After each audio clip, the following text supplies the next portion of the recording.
Tonight on CTV News, more broken promises by the Canterbury Earthquake Recovery Authority, the halfway mark for Burwood Hospital's flash new building, and CTV is there as we farewell yet another popular school. Broadcasting across Canterbury, from the CTV studio, this is First at 5. Good evening to you. Well, it's the end of yet another year, and judging by what Sarah told CTV News earlier this year, the entire residential red zone should now be completely clear of houses. But that's simply not the case. 85% of homes have been demolished, but as CTV found out today, still 1,800 houses need to be knocked down. Marcus Gibbs with this report. This February marks 4 years since the event that led to nearly 8,000 homes being red zoned. Earlier this year, Sarah said the red zone would be empty by Christmas. However, only 85% of the residential red zone has been demolished.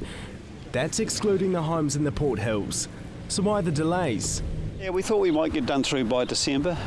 We found that along the way different houses settled at different times, and so the properties are sort of spread around rather than being in contiguous blocks.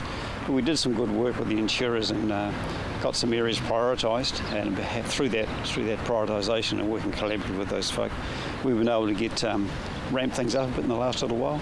The new target is March next year. It is a unique situation. There's not often you come in and have to demolish up to 7,000 houses. 1,800 houses still need to be demolished. Homes in the Port Hills will take until the end of 2015 to clear at the earliest.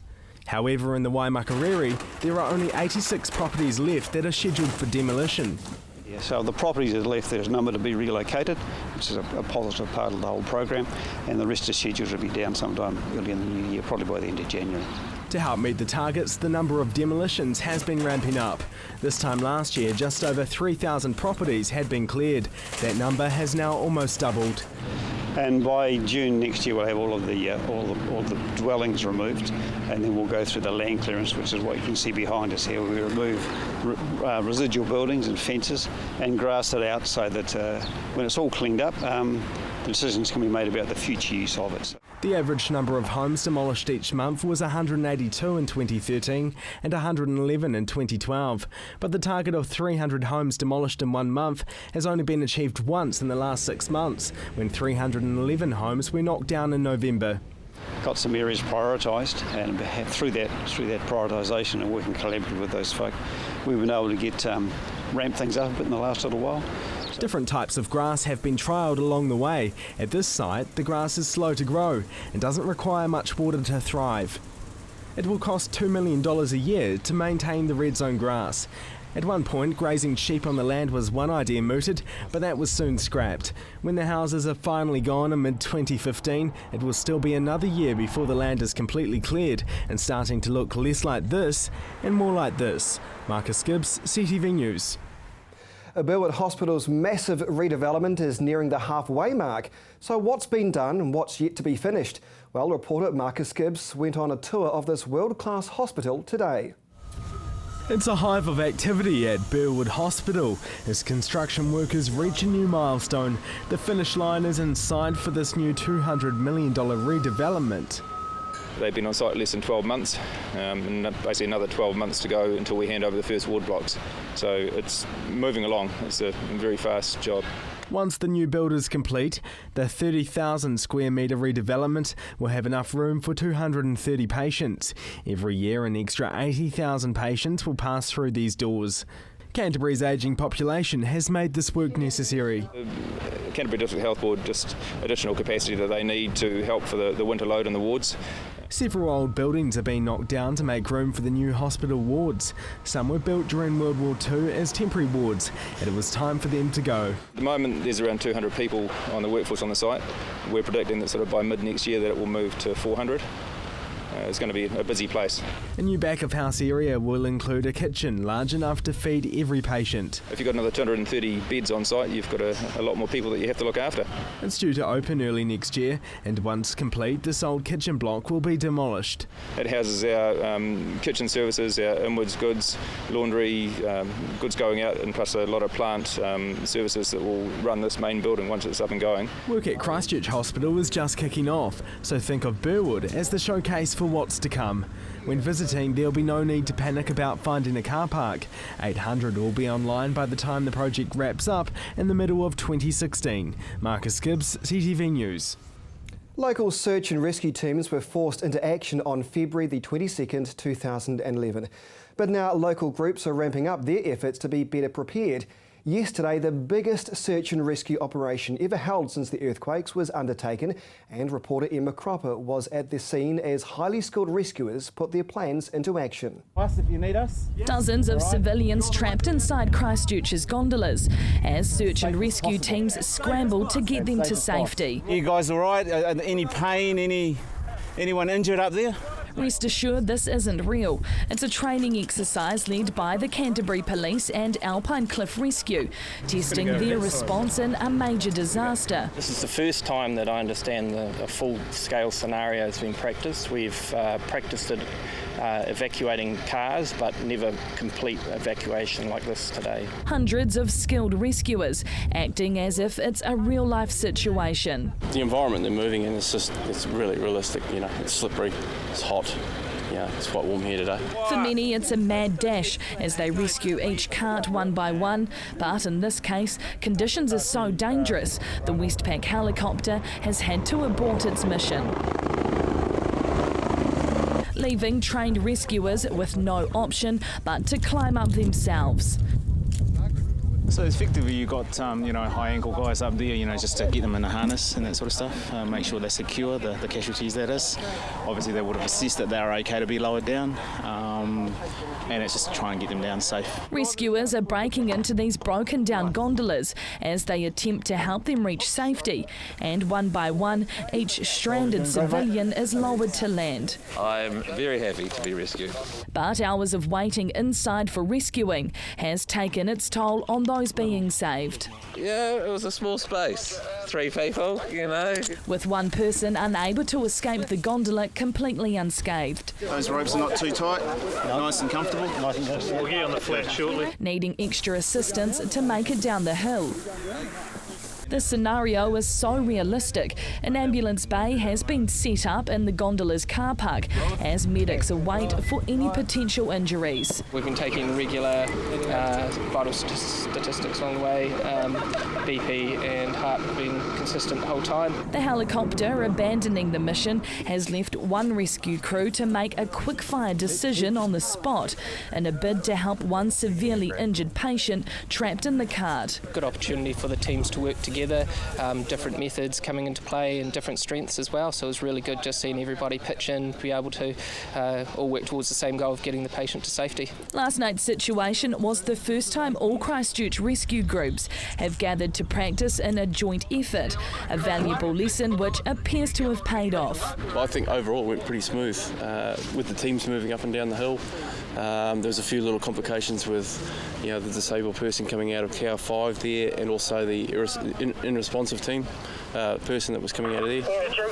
Yeah, that held a few things up, but hey, on the day that would happen in a real event. The February 2011 earthquake saw a major search and rescue effort from local groups. Landsar's chief executive says the hands-on experience in that real situation was valuable. Enormous amount, particularly around the search management, around the incident management. Everybody learned an awful lot from that, and we've put those lessons into practice now. We've changed a lot of the way we do things, the systems and procedures, and certainly, it was a big learning experience. The teams are hoping to undertake more of these scenarios in the future so that these guys are best prepared in the event of a major disaster. Emma Cropper, CTV News. And now for an update on a story we brought you last week. With 4 days to run, crowdfunding sourced to bring a public bike initiative to Christchurch has nearly doubled to $40,000. That's nearly 90% of the target. More than 320 organisations and members of the public have pledged to the cause, and organisers say they are optimistic the remaining money needed will be found before Sunday's 8 p.m. deadline. If this is achieved, bikes will be available for use at 5 stations around Christchurch's CBD for anyone to use. Well, still to come here on CTV News, students and a community say goodbye to yet another permanent school closure, and a mid-Canterbury farmer gets off a light sentence for animal cruelty.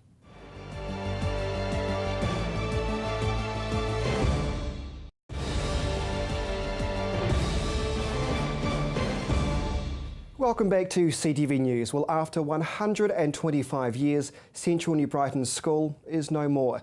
The community said goodbye to what is regarded as the heart of New Brighton today, and Marcus Gibbs was there. It was a sombre assembly at Central New Brighton School today. Teachers, students, parents and grandparents all turning out to show respect for their school. It's been a very emotional week, as our last week is Central New Brighton School, and making sure that we honour our community, that we honour our students and our staff and all the parents who have supported us over the time. From next year, Central New Brighton School will be no more. Instead, it will be known as the beach base for the new Rafidi School, which is being built on the North New Brighton site. It's due to open in 2016. It's going to be quite cool to see a new school with new people. This community initially refused to accept Education Minister Hekia Parata's plans to merge 3 schools together, but they've come to embrace her decision for the children's sake. We knew that this was coming, and it took a long time for us to accept that our school would be no longer. But once we knew that we were merging with Freeville and North, then we made the decision to make it work, and we have been working towards that with our children and preparing them for change. Many of the 104 students left at the school have parents and grandparents who have also attended Central New Brighton. This is very much a community school.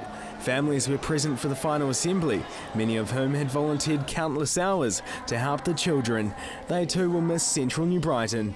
I've swum in that pool and I've been on the camps with the kids. I've done chocolate muffins for the kids. When I come in the gates, the kids say, "Hey, Grandma!" You know, I don't have 2, 3 grandchildren. I have 103 because that's what it is. Yeah, they're all my grandkids and I love them all. These students are hesitant to leave, but they're excited for their future.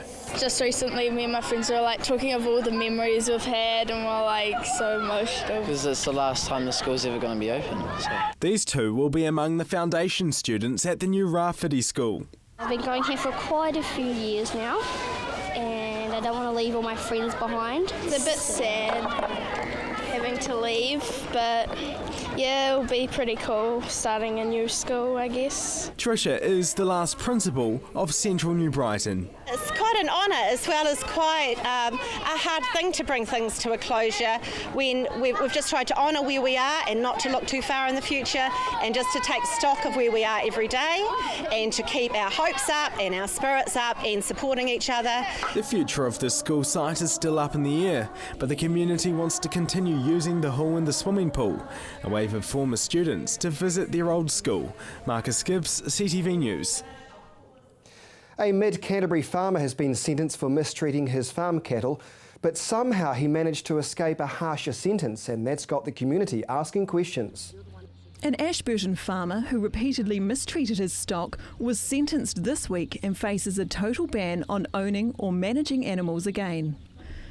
Jeffrey Edgar Walter Deal, 63, was sentenced to 5 months home detention and 250 hours community work in the Ashburton District Court on animal welfare charges relating to 2 cases this year. The sentencing follows similar animal cruelty convictions for incidents in 2010 and 2011. This week, Deal, 63, was sentenced for failing to meet the needs of animals, reckless ill-treatment of an animal, and willful ill-treatment of an animal. This week, Deal, 63, was sentenced for failing to meet the needs of animals, reckless ill-treatment of an animal, and willful ill-treatment of an animal. Also, the Ministry of Primary Industries says an application has been made to ban Deal from owning or managing animals, with the court to decide on this early next year. This follows visits to Deal's grazing block by MPI animal welfare investigators earlier this year, who were acting on a public complaint. Investigators found grass grazing cover to be vastly insufficient for the number of cattle on the property. The cattle's water source was a creek, found to be inadequate for stock water and full of sediment.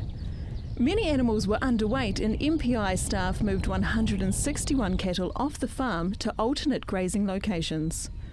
1 cow had to be euthanised after staff found it was unable to stand, had no access to food and water, and with an overgrown horn growing back into its skull, causing a 15mm hole.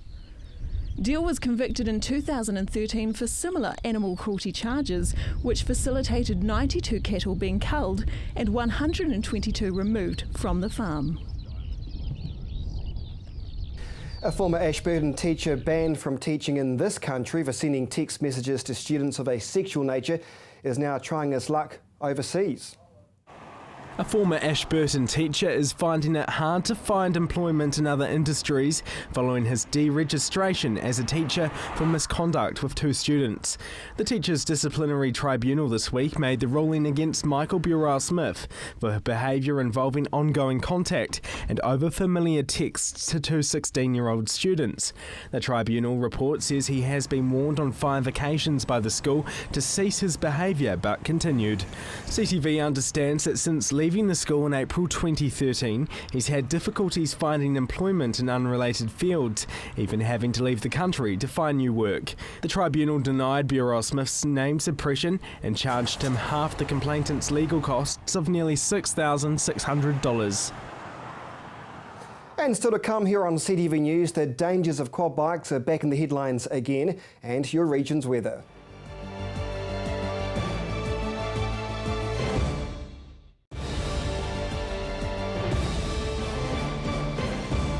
And welcome back to CTV News. It's the season, and fire season that is, have been banned in the central... Let me start that again, shall we? Fires have been banned from central Christchurch from Sunday. A restricted fire season will be in place across the city. Those wanting to light outdoor fires will need a permit, and Civil Defence and the Emergency Management says debris lying around the city is a major fire risk. There are the exceptions though for barbecues in enclosed areas, pizza ovens and hungies, as long as the property is near water. And with many Canterbury children likely to unwrap a shiny new quad bike this Christmas, particularly if they're living on farms, the Ministry of Health is scrambling to find ways to help children be safer on the bikes in a bid to reduce the large number of deaths recorded in the past decade. In the past decade, 33 children under the age of 15 have been killed on off-road vehicles, 15 of those on motorcycles and quad bikes, 22 of those operating the vehicle themselves. The Associate Health Minister believes that collaboration is the key to reducing those deaths in New Zealand. A cross-sector report makes a number of recommendations, including who should take responsibility, believing a single agency should put up its hand to lead in plans and evaluate safety interventions. Figures from the report show children living in rural areas were 4 times more likely to die than those in the urban areas. Yeah. Any death by a child is too high. Do you think more needs to be done for them to be safer on their quad bikes? Yes. I think helmets should be compulsory. Of course, any death's too high, but particularly for children. The report suggests children under the age of 16 should wear helmets and never operate an adult-sized quad bike.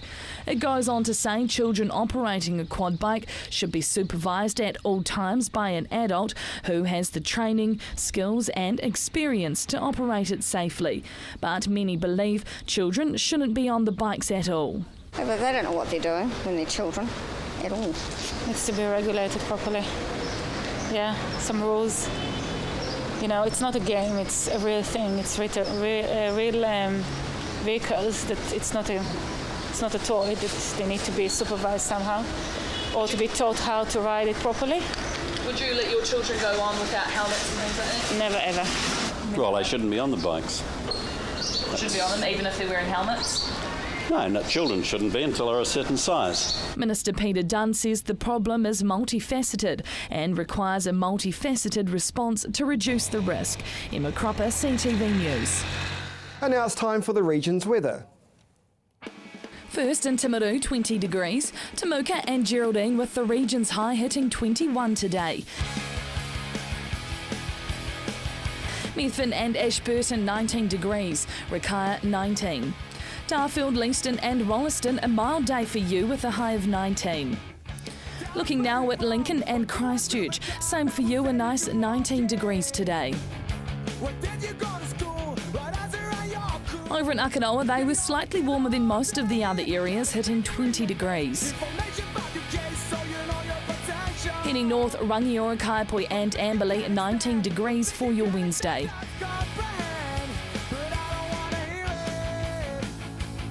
Further north in the Hurunui district, Colvin, Hanna Springs and Cheviot hit 20 degrees today.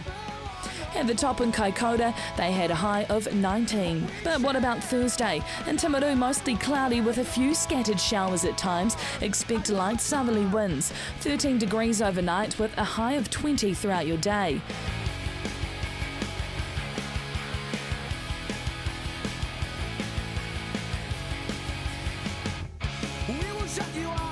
Ashburton, sunny periods at first, but cloud increasing and a few scattered showers developing during the afternoon, as well as winds tending southerly. 13 degrees overnight, reaching a nice warm high of 23 throughout your day.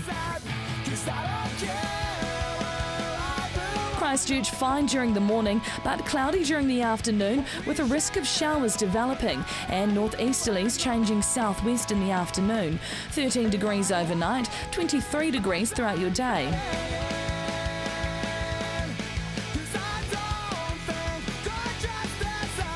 At the top in Kaikoura, fine at first with a little bit of cloud, but rain developing during the afternoon as southerly winds develop. 13 degrees overnight, 21 throughout your day.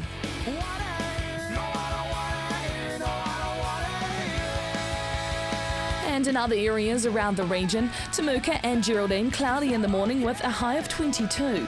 Methven and Rakaia expect some afternoon showers with a high of 22 degrees. Darfield, Leaston and Rolleston expect an overnight low of 13 and a high of 22 and 23 degrees. Looking now at Lincoln, expect a high of 23 degrees. Over in Akaroa, cloudy in the morning with afternoon showers expected and a high of 24. Rangiora, Kaipui and Amberley, 13 degrees overnight with a high of 23 throughout your day. Colvin, Hanna Springs and Cheviot, showers expected to creep in the afternoon, reaching a high of 22 degrees. And looking at what's going to be coming Canterbury's way, mostly fine and sunny with moderate northeasterlies on Friday. High cloud expected later in the day. Warmer weather on Saturday with high cloud thickening and northerly winds freshening during the day. Fine for most parts of Sunday with sunny periods and high cloud as well as warm northwesterly winds, but colder southwesterlies and low cloud will develop late in the afternoon and a few brief showers are possible during the evening. Cloud will clear with sunny periods on Monday, as well as cool southwesterlies dying out and northeast winds later on in the evening. Mostly fine and sunny on Tuesday with moderate northeasterlies. And for those wondering what's happening over Christmas, cloudy on Christmas Eve with some light showers possible and cooler moderate southwesterly winds. Cloud then clearing and sunny periods increasing on Christmas Day with moderate northeasterlies. And that's all for your region's weather. Enjoy the rest of your evening. Before we go tonight, we bid a sad farewell to our CTV cameraman Jarvis Colleran. Oh, I don't know how to say his last name. Anyway, he's off to Canada, but it's okay because he'll be able to work at CTV in Canada. So we wish you all the very best, Jarvis. That's CTV News for Monday. Have a great night.